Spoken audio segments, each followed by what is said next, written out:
In front of me is CUBOT X19 S, and let me show you how to clear browsing data on this device. So at first, let's open the browser that you are using, then tap on More icon and select History. Now you need to click on Clear Browsing Data. And as you can see, you've got basic and advanced options here. So under basic, you will find browsing history, cookies and site data, and touched images and files. And then under advanced, you've got a few more, which are saved passwords, autofill from data, and site settings. Just marks the info that you would like to remove.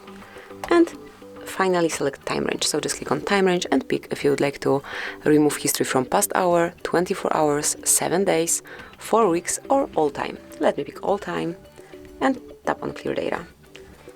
Confirm, and that's it. As you can see, there is no longer history here and you can create it. And this is it. That will be all. That's how you can clear browsing data. Thank you for watching. Please subscribe our channel and leave the thumbs up.